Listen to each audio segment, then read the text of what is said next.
Hi, I'm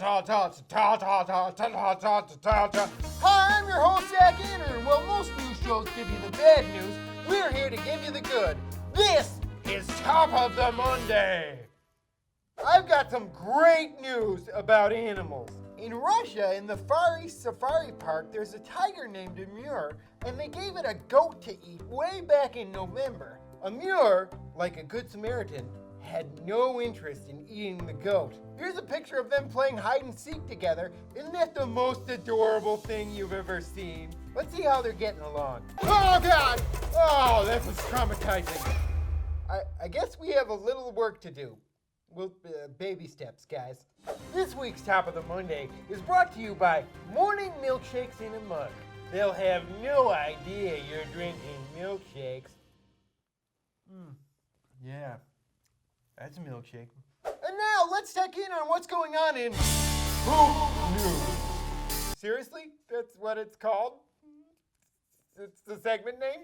In the city of Grand Junction, Colorado, they found a new way to fuel vehicles. You guessed it, human feces. Yes! Finally, I can contribute to society in the way I've always dreamed. You know Mother Nature is straight up loving this crap. There are a few roadblocks, however, and I think Jeremy Kranowitz, Executive Director of Sustainable America, said it best when he said, people don't really want to finance shit. Well, Jeremy, speak for yourself, because the Kickstarter for my experimental short film is doing gangbusters right now. Way past my $250 goal. Just look at this preview. Why? I see it. I see it. No! Why am I so sad? And now, let's see what's in the tree. There's a monkey in the tree. All right.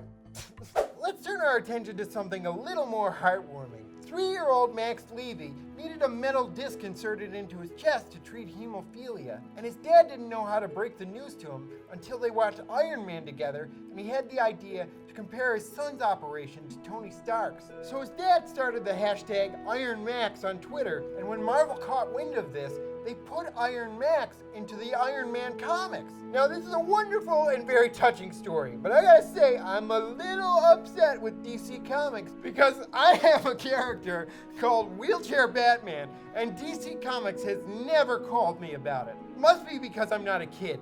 Kids are taking over the world. We've got Iron Max, Bat Kid. Pretty soon we're gonna have a kid president. What's that? We do? Okay, that sounds great! Moving on. What's good with you? Hilarious Coil says, the house is ready to sell. I'm getting a tattoo for me wedding, and I got a great deal on a studio apartment for me honeymoon. Life is fucking beautiful. Well, congratulations. I may have gone with a Lucky Charm instead of a tattoo, but that's just me. Got good news? Share it with us, and we could use it on next week's episode. All right, well, that's all the time we have for this week. I gotta go work on my Wheelchair Batman impression. Remember to subscribe to SoulPancake on YouTube, even if you watch this video on Facebook. I want to apologize for all the scatological humor in this week's episode. I mean, we're just reporting the news, and there's a lot of good crap going on this week. Lot of good crap. Lot of poo.